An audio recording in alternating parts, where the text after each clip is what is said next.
Bonjour Philippe Fournier. Bonjour, Romera. Alors, parlons un peu de désinformation et de mésinformation. Vous avez examiné ce sondage. Qu'est-ce qui vous a frappé le plus en termes de désinformation et mésinformation? Je ne sais pas si les Canadiens comprennent encore la gravité du risque que pose la désinformation et la mésinformation. De plus en plus de Canadiens, particulièrement les jeunes, passent une bonne partie de leur vie en ligne et l'information est noyée dans une mer de désinformation et c'est de plus en plus difficile de faire la différence. Alors, quand j'ai regardé le sondage, je décortique les chiffres et oui, je vois les Canadiens reconnaissent que ça pourrait poser un problème pour les institutions démocratiques. Je ne sais pas si la gravité du problème est bien comprise, particulièrement chez les jeunes électeurs. Quel est le risque quand justement les jeunes électeurs ne comprennent pas cette gravité-là?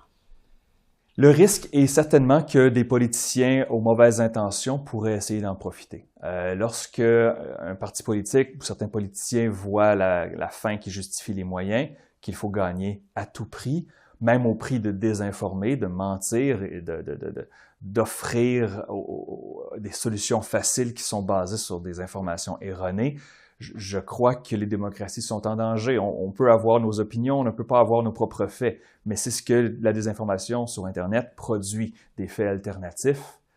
Et si on ne peut pas s'entendre sur une même réalité, les démocraties n'ont aucune chance de survivre. Alors, je pense que le problème n'est pas seulement que la désinformation soit disponible, mais qu'elle soit tellement de bonne qualité que les gens ne font plus la différence. 84% des personnes qui ont répondu au sondage se disent inquiets par la désinformation, la mésinformation. Est-ce que ce chiffre vous semble trop élevé? Non, je crois que c'est tout à fait juste. C'est sûr qu'il y a un 16% peut-être qui... Ce n'est pas tout le monde dans la société qui connaît ChatGPT et qui connaît l'intelligence artificielle de conversation. Je pense que ça ne fait que commencer. Mais l'ère post-truth, en 2016, avec l'élection de Donald Trump, qui s'est poursuivie aujourd'hui, nous ne faisons que plonger nos orteils dans cette mer vaste. Ça ne fait que commencer et j'ai bien hâte de voir comment nos élus et comment la société civile va réagir dans les prochaines années, parce que ce n'est pas une question de si ça va arriver, c'est quand ça va arriver à nos portes. Vous avez parlé un peu plus tôt des jeunes. Le sondage a aussi révélé qu'un sur 5 Canadiens ne s'informent pas auprès des médias traditionnels. Et pour les jeunes, c'est particulièrement à travers les médias sociaux. Est-ce que ces chiffres vous amènent, dans le fond, à conclure qu'un plus grand nombre de jeunes sont susceptibles et à risque d'être, dans le fond, pris dans le rouage des informations erronées? Ça ne fait absolument aucun doute. Cependant, je ne place pas le fardeau de la preuve chez les jeunes. Les médias traditionnels, qui se détraditionnalisent, si vous me permettez l'expression, doivent trouver un moyen d'aller rejoindre où les jeunes sont.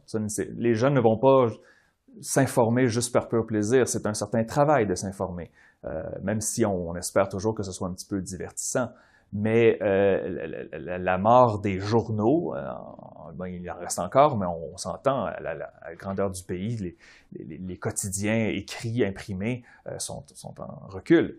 Et donc, c'est beaucoup plus facile d'avoir un clip de 30 secondes sur TikTok ou sur Instagram plutôt que de se dire, je vais m'asseoir à 10 heures le soir pour regarder le téléjournal. Alors, les médias qui se disent d'être des vrais médias d'information doivent aller chercher ces électeurs-là, doivent trouver un moyen de les rejoindre. Les gens ne vont pas le faire automatiquement. Ce n'est pas inné, ça doit être appris. Quel est l'impact de tout ça sur la confiance dans les médias traditionnels? Évidemment, il y a des politiciens et certains acteurs de la société civile qui travaillent activement à miner la confiance. Ce n'est pas nouveau. J'ai grandi à Québec, il y a des stations de radio qui attaquent carrément la crédibilité des médias en disant qu'ils disent n'importe quoi, ils sont tous biaisés, nous ne le sommes pas. Alors que, bien sûr, c'est complètement faux, il y a des billets partout, il faut juste faire la part des choses. Mais s'il y a un gain capital, il y a un gain monétaire à faire avec le fait de miner nos institutions. Malheureusement, ça va arriver. Nous sommes dans une société généralement libre, gérée dans le capitalisme, et donc s'il y a de l'argent à faire, ça va être fait. Maintenant, est-ce que ça pourrait mener à une érosion de nos institutions? Pour l'instant, ça semble limité, mais on voit l'exemple au sud de la frontière, ce que la rage au lieu de l'information peut produire comme réaction. Parlons un peu de l'intelligence artificielle et des élections. Il y a 80% des personnes qui ont été interrogées qui disent quand même qu'elles sont préoccupées là, par l'usage abusif de l'intelligence artificielle dans les élections. Quelles sont vos préoccupations par rapport à tout ça dans les prochaines élections canadiennes? C'est intéressant. Je crois qu'il y a beaucoup de méfiance envers les logiciels d'intelligence artificielle, surtout les logiciels de conversation, où en écrivant des questions, on peut converser avec la machine. Je n'ai pas autant peur que l'intelligence artificielle nous dépasse. J'ai peur que nous nous abaissons à elle. Et dans un contexte électoral, les gens pourraient recevoir des appels, recevoir des textos, recevoir des courriels, qui ne seraient pas écrits ou utilisés par des humains avec des bonnes intentions, mais bien par des robots qui peuvent dire un peu n'importe quoi, qui ne sont pas tenus à une certaine rigueur journalistique parce que justement, ce sont des robots. Alors, dans un contexte électoral, est-ce qu'un parti pourrait décider de juste complètement noyer l'information disponible dans une mer de commentaires de ChatGPT et d'autres? La réponse, c'est oui. J'espère que nous n'en arriverons pas là, mais si la fin justifie les moyens qu'il faut gagner à tout prix, certains politiciens pourraient y voir un avantage par rapport à leurs rivaux. On est en train de franchir une nouvelle frontière, là. C'est quasiment un film d'horreur.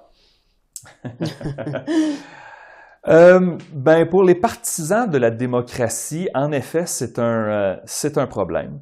Pour ceux qui se disent c'est normal d'avoir des élections qui sont débattues sur des idées, un parti gagne, un parti perd, il y a une rotation des gens au pouvoir. Je crois que c'est inquiétant de voir des politiciens qui sont de plus en plus enclins à dire « je ne veux pas avoir une démocratie, je veux que mon côté gagne à tout prix ». Et l'IA embarque là-dedans. Est-ce que cet outil-là pourrait encore une fois noyer de bruit toute l'information disponible? Le but n'est pas autant de faire de la propagande, mais le but est de rendre les gens le plus cyniques possible pour qu'ils ne croient plus rien. Et les chiffres du sondage pointent un peu dans cette direction-là. Il y a une inquiétude, mais je ne pense pas que les Canadiens savent vraiment comment réagir, comment légiférer là-dessus. Parlons de l'échiquier politique, justement, en termes de législation, comme vous dites.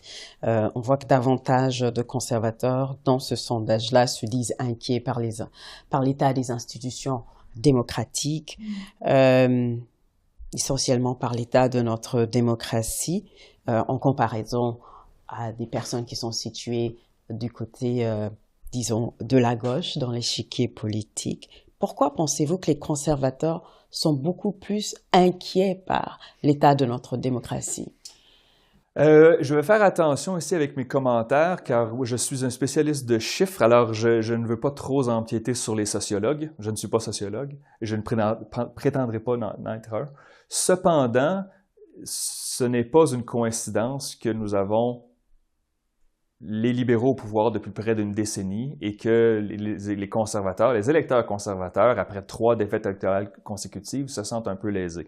J'ai bien hâte de voir, considérant la force de la partisanerie, après quelques années d'un gouvernement fédéral conservateur au pouvoir, est-ce que les chiffres vont balancer d'un côté à l'autre? Est-ce que soudainement, avec les conservateurs au pouvoir, en contrôle de la Chambre des communes et de la majorité des provinces, est-ce que les conservateurs vont dire finalement non, les institutions, on en a besoin et c'est très important et peut-être que ça va être les gens, les libéraux, les néo-démocrates qui vont dire « Oh mon Dieu, mais on assiste à une dégradation ».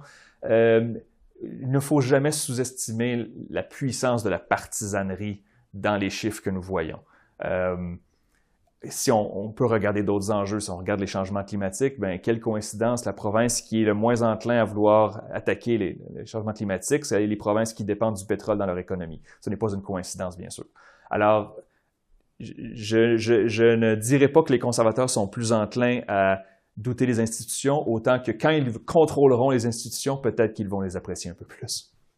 60% des Canadiens se disent quand même inquiets là, de la direction que prend le pays. Oui.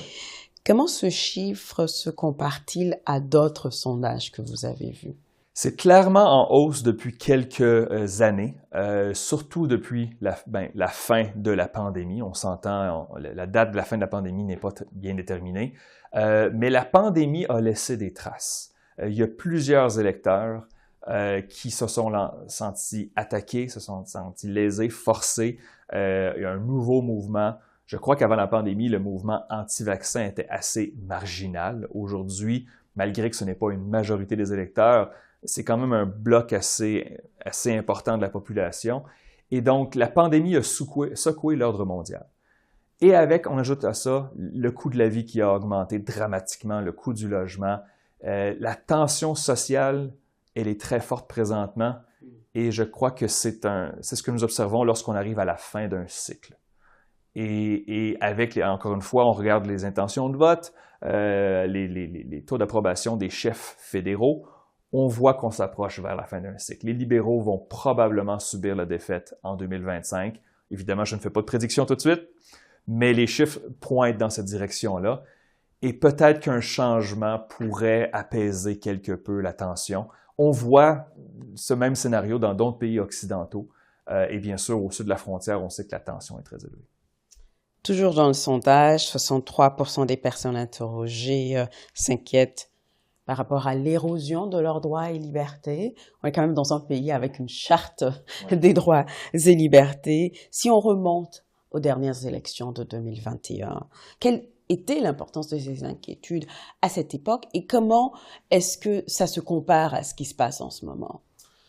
Est-ce que l'opinion publique qui est devenue un peu plus pessimiste, cette perception-là est perméable un peu partout. Je veux dire, ça se transpire dans toutes les sphères de la société. Alors, est-ce que les Canadiens sont plus inquiets pour leurs droits et libertés aujourd'hui qu'en 2021? Bien, selon les chiffres, oui, mais on ne peut pas pointer vers un seul événement. Certains diront le convoi de la liberté avec les camionneurs à Ottawa en a fait partie, les restrictions pendant la pandémie, les restrictions de vaccins. Au Québec, ici, M. Legault a imposé non pas un couvre-feu, mais 2 couvre-feux. Et donc, il y a plusieurs électeurs pour qui ça a laissé un goût amer. Et donc, encore une fois, les après-chocs de la pandémie se font encore sentir. C'est difficile de comparer cependant ces chiffres-là. On aurait besoin de questions similaires qui sont testées sur plusieurs mois pour voir un processus. Mais quand l'humeur d'un pays change, tous les indicateurs tombent au rouge en même temps et c'est ce que nous observons présentement.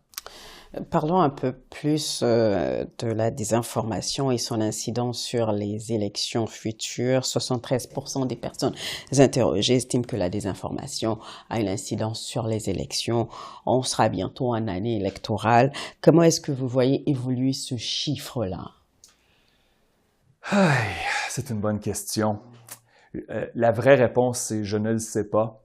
Nous avons eu des exemples directs et rapprochés de nous de la désinformation avec le Brexit et ensuite avec l'élection de Donald Trump en 2016, où il y a eu des agents extérieurs qui ont fait de l'ingérence, non pas pour insérer de la propagande, mais pour créer de la discorde. Et on peut imaginer des scénarios se répéter l'année prochaine et dans les élections futures parce que c'est tellement facile à faire. C'est tellement facile d'aller sur les réseaux sociaux et de créer de la discorde et il va y avoir des gens pour moi dans l'absence. Donc, notre outil contre ça, je ne le connais pas. J'ai bien hâte de voir comment est-ce qu'on va se défendre. J'aimerais bien sûr que les électeurs soient le plus informés possible, mais encore une fois, l'information prend de l'effort, alors que la désinformation, c'est passif. On est devant notre écran de désinformation et on absorbe. Alors, c'est pas seulement au Canada, bien sûr. Les pays occidentaux font face à de tels problèmes. Je ne connais pas les solutions et je suis bien curieux de voir comment nos dirigeants vont choisir de gérer ça. Autre chose que vous voulez ajouter? Il va y avoir des élections provinciales dans près de la moitié des provinces d'ici la prochaine élection fédérale. Je crois que nos politiciens et les forces de l'ordre devraient voir ces élections-là comme des coups de pratique. On dit en anglais des practice runs. Ils devraient voir ce qu'il va se passer en Colombie-Britannique, au Nouveau-Brunswick et dans d'autres élections, peut-être l'Ontario, pour voir comment est-ce que la désinformation va se propager pour se préparer pour l'élection fédérale. Encore une fois, je ne connais pas les solutions, mais j'espère que des gens au-dessus de moi qui sont plus informés et qui ont plus d'outils vont être capables de voir le train arriver avant qu'il nous percute.